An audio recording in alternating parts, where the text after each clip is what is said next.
Sorry madam, நான் ரொம்ப கவனமா தான் இருந்தேன். ஆனா இது எப்படி நடந்துச்சுன்னே தெரியல. It's okay, it's okay Ashok. Madam, நான் இங்க வந்திருக்கவே கூடாது. Sorry. Madam madam please madam. Madam madam நில்லுங்க ப்ளீஸ். Leave me, Ashok. மேடம் நான் சொல்றத கேளுங்க.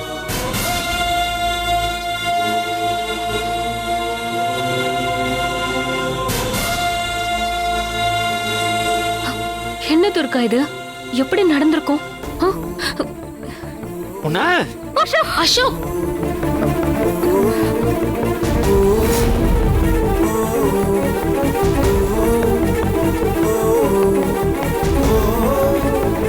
என்ன காரியம் பண்ணிக்கிட்டு இருக்க? துர்கா உன்னோட வைஃப், நீ அவளுக்கு மரியாதை கொடுக்க வேண்டாம். ஆனா இத்தனை பேருக்கு முன்னாடி அவளை அடிக்க கை வாங்குவியா? உனக்கு யார் அந்த ரைட்ஸ் எல்லாம் கொடுத்தா?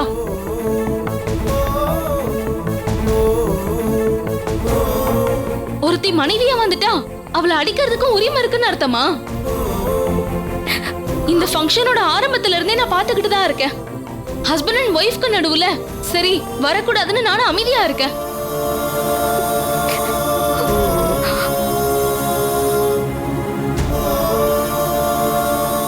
துர்கா மேல தப்பு கூட இருக்கலாம். அதுக்காக இத்தனை பேர் முன்னாடி உன் மனைவியை எப்படி விட்டு கொடுக்க முடியுது? எல்லாத்தையும் பொறுத்துக்கிட்டு திரும்ப திரும்ப அவ உன் முன்னாடி வந்து நிக்கிறா. எதையுமே மனசுல வச்சுக்காம, உன் மேல சின்ன வருத்தத்தை கூட காட்டாம, எப்படியாவது உன் மனசுல இடம் பிடிச்சிடணும், எப்படியாவது உன்கிட்ட நல்ல பேர் வாங்கிடணும்னு நினைக்கிறாளே, அது உனக்கு புரியலையா? இந்த gift உடைஞ்சதுக்கு இவதான் காரணம்னு நீ நினைக்கிறியா? உன் அன்புக்காக ஏங்குற ஒருத்தி அனுராதா மேடமுக்கு நீ ஆசையா வாங்கி கொடுத்த கிஃப்ட உடைப்பாளா?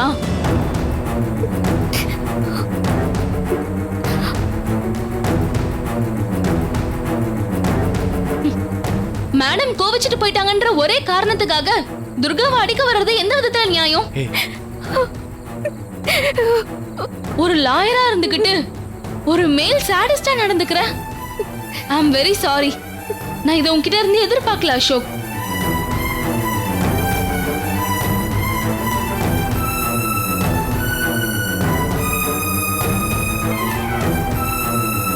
அசோக், மறுபடியும் நான் உன்கிட்ட சொல்றேன், எதுக்காக இப்படி டென்ஷன் ஆகுற? துர்காக்கு என்ன வேலை தெரியுமோ அதை தானே நீ கொடுக்கணும். இல்லத்த, நான் ரொம்ப கவனமா தான் பேக் பண்ணேன். ஆனா எப்படி உடைஞ்சதுன்னு தான் தெரியல. ஏய், எதுவும் பேசாத. உன்கிட்ட எந்த விளக்கத்தையும் நான் கேட்கல. அதுக்கு நான் தயாரா இல்ல.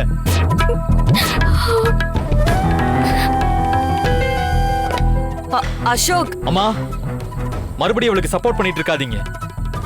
ஆரம்பத்திலே நீங்க இவளுக்கு சப்போர்ட் பண்ணாம இருந்திருந்தீங்கன்னா அப்பவே நான் ஒரு முடிவு எடுத்திருப்பேன். இப்ப வளர்ந்து இந்த அளவுக்கு பெருசா வந்து நிக்குது.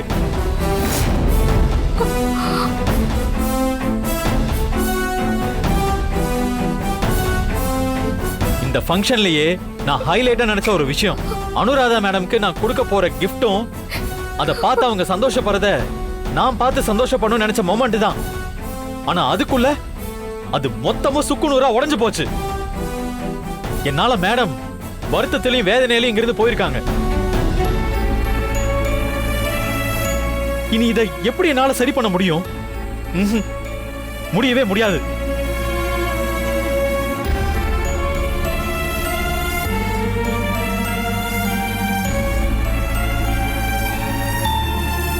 எல்லாத்துக்கும் காரணம் இவதான்.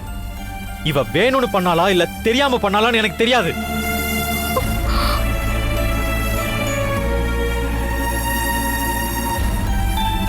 உள்ள gift உடைஞ்சிருந்ததுக்கு காரணம் இவதான். இவளை என்னால மன்னிக்கவே முடியாது.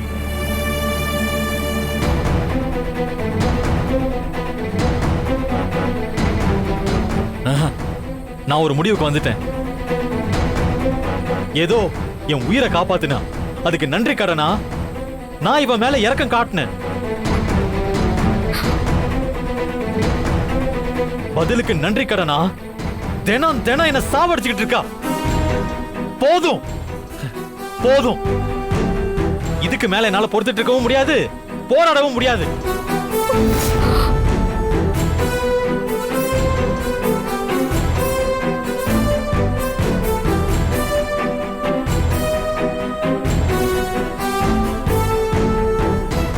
துர்கா, உனக்கு ஒரு விஷயம் தெரியுமா? நான் இப்படி டென்ஷன் ஆகி கத்துறவனே கிடையாது. கோவப்படுவேன், ஆனா இந்த அளவுக்கு டென்ஷன் ஆகி நான் கத்த மாட்டேன்.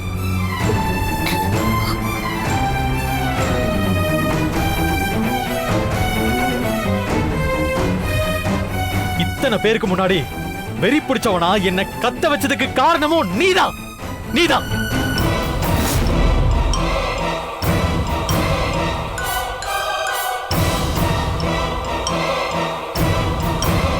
ஒரு பொண்ணை கை நீட்டி அடிக்க கை வாங்குனது இப்பதான். அதுக்கு காரணமும் நீதான்.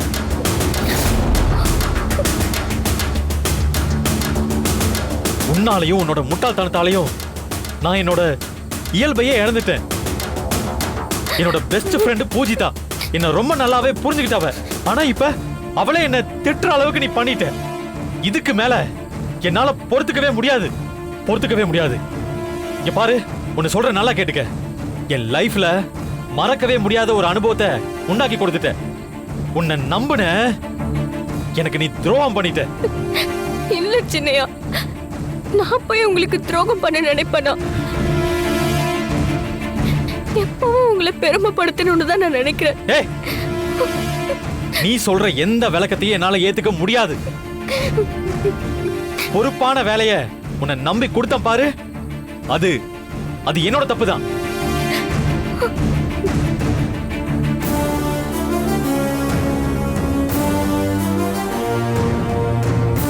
என்னோட தப்பு தான். கல்யாணம் பண்ண அடுத்த நாளே கொஞ்சம் கூட இரக்கம் காட்டாம உன் கழுத்தை பிடிச்சு வெளியே தள்ளி இருக்கணும். நான் பண்ண தப்புக்கு நிறையவே தண்டனை கொடுத்துட்டேன். போதும். உனக்கும் எனக்குமான உறவு இந்த நிமிஷத்தோட முடிஞ்சு போச்சு.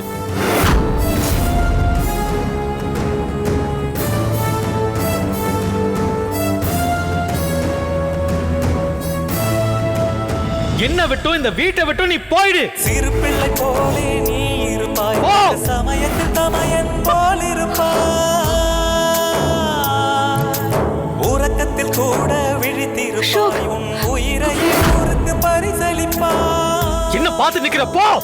என்ன பண்ற? நீ சொன்ன வார்த்தைக்கு கட்டுப்பட்ட ஊரில் இன்று வாய் பேச முடியாமல் போராயே. யானைக்கு கூட ஓரடி சறுக்கும், உன்னையும் ஜெயிக்கும், கலங்காதே. உதவிகள் என்று வந்தவர்க்கு உன் உடைமைகள் எடுத்து கொடுத்திடுவார். என்ன விட்டும் இந்த வீட்டை விட்டும் நீ போயிடு. உன்னை வெறுப்பதற்கு ஒரு காரணம் சொல்லிட முடியாதே. கெட்டவர்கள் அழிந்து போக கெடுதல் செய்து போவார்கள், நன்மைகள் செய்த உனக்கு கண்ணீரா நீதியே இங்கு. ஏய், நீ அழறதால உன் மேல எனக்கு இரக்கமே வராது. எல்லாமே முடிஞ்சு போச்சு. பதில் சொல்லுவார்.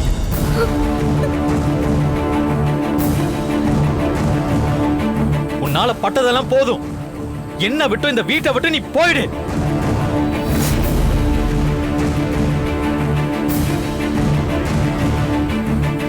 போன்னு சொல்லிட்டே இருக்கேன். போ. துர்கா, ஐயோ, துர்கா.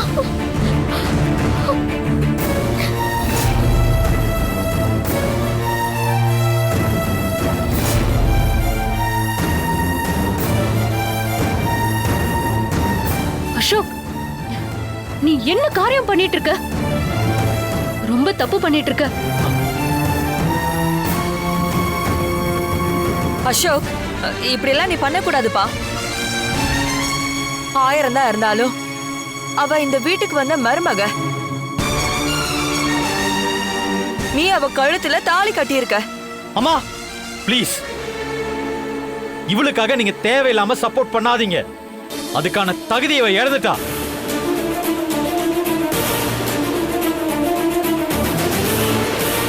இவளுக்கு பணம் ஏதாச்சும் கொடுக்கணும்னா கூட கொடுத்து அனுப்பி வைங்க. சிறு பிள்ளை போலே நீ இருப்பாய், தக்க சமயத்தில் தமையன் போல் இருப்பாய். ஆனா இவ இந்த வீட்ல இனி இருக்க கூடாது. கூட விழித்திருப்பாய், உன் உயிரையே ஊருக்கு பரிசளிப்பாய். ஏய், என்ன பார்த்துட்டு இருக்க?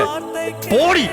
கட்டுப்பட்ட ஊரில் இன்று வாய் பேச முடியாமல் போறாயே,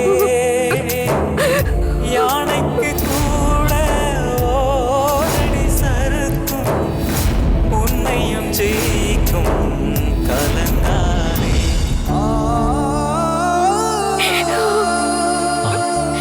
வாங்க மேடம். தப்பு நடந்துருச்சு மேடம். எல்லாத்துக்கும் காரணம் தோ இவதான். இவளாலதான் உங்க கோவத்துக்கு நான் ஆளாயிட்டேன். நீங்க அவமானமா ஏற்பட்டதா ஃபீல் பண்ணதுக்கும் இவதான் காரணம். நடந்த எல்லாத்துக்கும் இவதான் காரணம். மேடம், தயவு செஞ்சு என்ன மன்னிச்சிருங்க. தப்பா எடுத்துக்காதீங்க. நான் என்னைக்குமே உங்களோட ஸ்டூடெண்ட் தான். அந்த பிரியம் என்னைக்குமே உங்க மனசுல இருக்கணும் மேடம். ப்ளீஸ் மேடம், நான் தான் தப்பு பண்ணிட்டேன். உங்களை கௌரவப்படுத்தக்கூடிய கிஃப்ட நான் எந்த அளவுக்கு பாதுகாப்பா வச்சிருந்திருக்கணும். இவளை நம்பி ஒப்படைச்சதுதான் நான் செஞ்ச முட்டாள்தனம். என்ன மன்னிச்சிடுங்க மேடம். Please madam, please.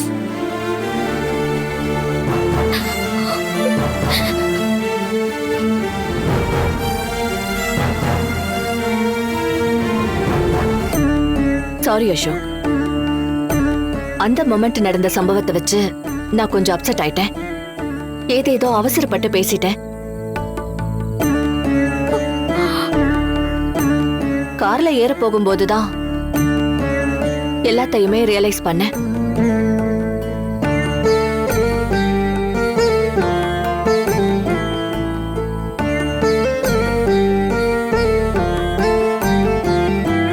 நிச்சயமா இந்த விஷயத்தை நீ வேணும்னு பண்ணிருக்க மாட்ட. அசோக் எதுக்கு நம்மள அவமானப்படுத்த போறான்னு எனக்குள்ள ஃபீல் ஆச்சு. ஏதோ தப்பு நடந்திருக்கு.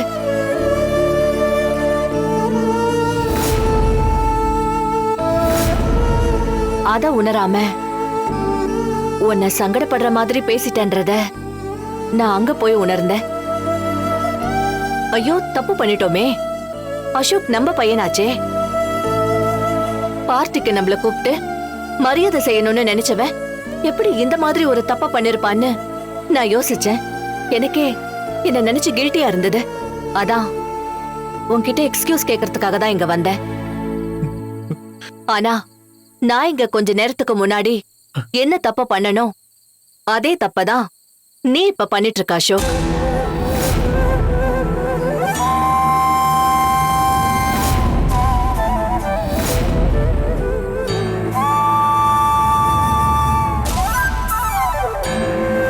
நீ பேக் பண்ணி கொடுத்த gift உடைஞ்சிருந்தது சரி. ஆனா அத ஒரு இன்டென்ஷனோட துர்கா பண்ணிருப்பான்னு நீ நினைக்கிறியா?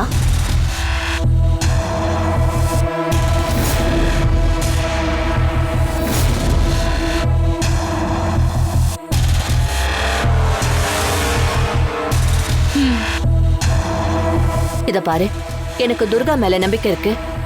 அவ கவனமா தான் பேக் பண்ணிருப்பா. கிஃப்ட் உடையறதுக்கு வேற ஏதாவது காரணம் இருந்திருக்கலாம். அந்த காரணம் உனக்கோ ஏன் துர்காக்கோ கூட தெரியாம இருக்கலாம்.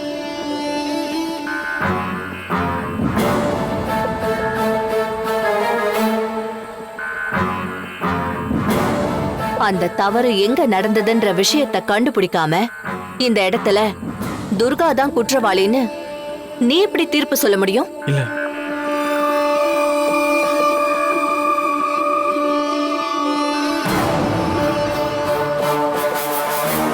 அசோக், இந்த பொண்ணோட முகத்தை பாரு. இவ தப்பு பண்ணிருப்பான்னு நீ நினைக்கிறியா? ஒரு லாயர் சரியான ஆதாரம் கிடைச்சாதான் அத கோர்ட்ல சப்மிட் பண்ணுவாங்க. ஒரு ஜட்ஜ் முழுக்க முழுக்க ஆதாரங்களையும் சாட்சிகளையும் வச்சுதான் சரியான தீர்ப்பை சொல்லணும். சோ இவ தப்பு செஞ்சாங்கறதுக்கு உன்கிட்ட என்ன ஆதாரம் இருக்கு சொல்லு?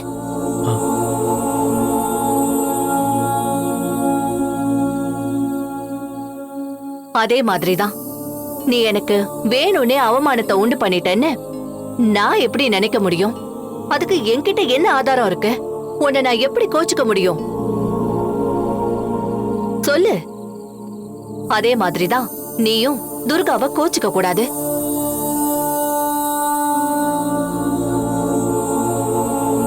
இத பாரு, gift உடைஞ்சதுன்றது ரொம்ப சாதாரண இன்சிடென்ட். அதுக்காக ஒரு பொண்ண, உன்னோட மனைவிய உன் லைஃப விட்டு அனுப்பிடுவியா?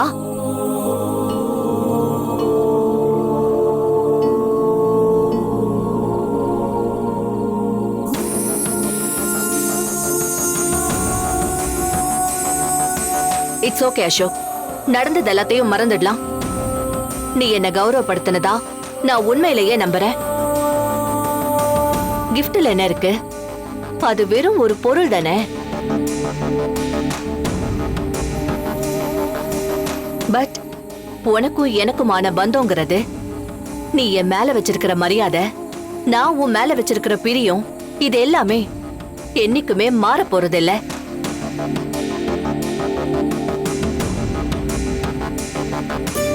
இத பாரு அசோக், நடந்தத மறந்துடலாம்.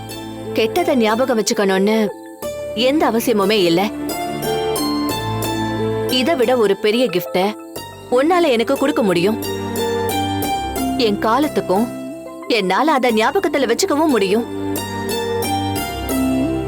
அதனால துர்கா மேல இருக்கிற கோவத்தை மறந்துட்டு, இத பாரு, இவள உன்னோட பிரியமான ஒய்ஃபா நினை.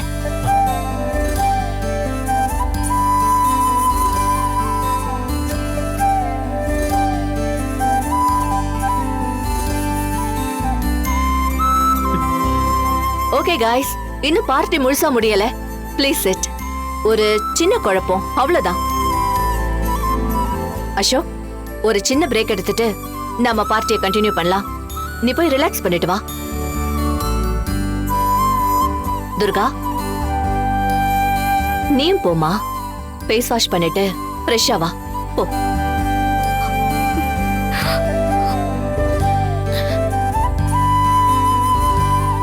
அசோக், அப்புறம் எனக்கு ஒரு வேண்டுகோள், நீ செய்வியா? கண்டிப்பா மேடம், சொல்லுங்க. நீங்க என்ன சொன்னாலும் நான் செய்யறேன். உனக்கும் துர்காவுக்கும் ஒரு மன வருத்தம் இருக்குல்ல,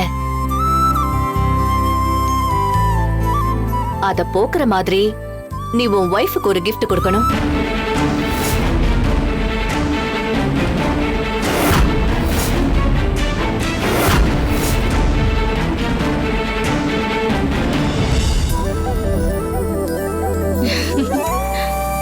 அவ மனசளவுல உடைஞ்சு போயிருக்கா.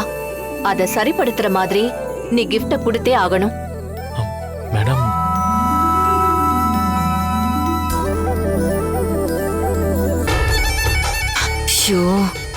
என்னடி இது? நாம நினைச்சத அடைஞ்சிட்டோம். துர்கா வீட்டை விட்டு போக போறான்னு சந்தோஷத்தோட உச்சத்துல இருந்தோம்.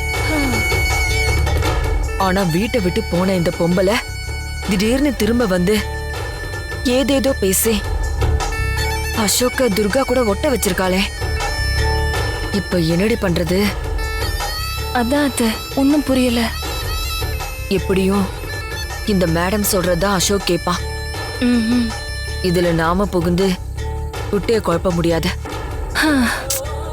இப்ப எது பேசினாலும் பழி நம்ம மேல விழுந்துரும். இதுக்கு மேல என்ன நடக்குதுன்னு பொறுத்திருந்து பாப்போம். அதுக்கப்புறமா ஒரு முடிவு எடுத்துக்கலாம். சரியா? சரிங்க அத்தை. நான் வெயிட் பண்றேன் அசோக், நீ போயிட்டு வா, ரிலாக்ஸ் பண்ணிட்டு வா. சரிங்க மேடம்.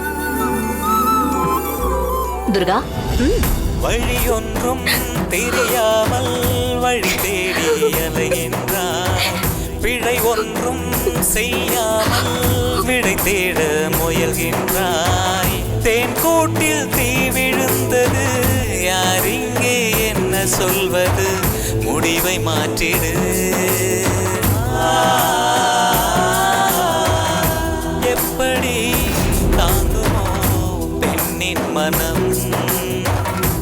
இல்லாததை சொல்லிடும் ஊரின் குணம். எப்படி தாங்குமோ பெண்ணின் மனம்? இல்லாததை சொல்லிடும். துர்கா,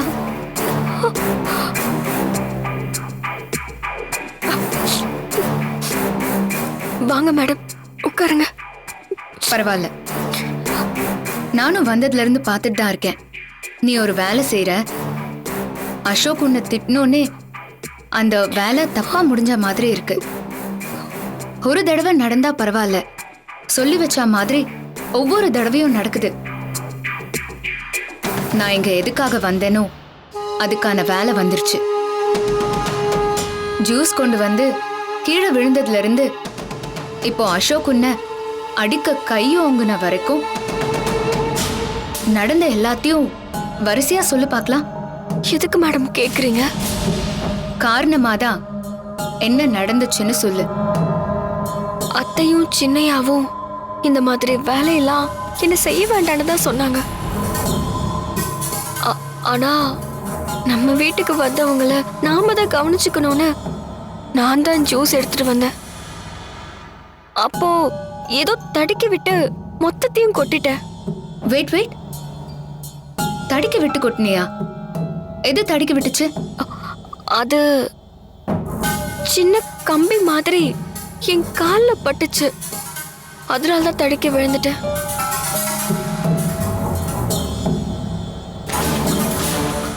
சரி, அடுத்து அந்த ஃபேன் விஷயம் சொல்லு. சாப்பாடு மேலெல்லாம் பூச்சி நிறைய பறந்துச்சு. அதனால அந்த பெரிய ஃபேனை எடுத்துட்டு வந்து வச்சேன். ஆனா நான் அதை சாப்பாடு பக்கம் தான் திருப்பி வச்சேன். யார் அதை வேற பக்கம் திருப்பி வச்சாங்கன்னு தெரியல. யாரோ வச்சதுக்கு சின்னையா கிட்ட நான் திட்டு வாங்கினேன். அங்க ஃபேனை வைக்க சொன்னது யாரு? வீணாமா.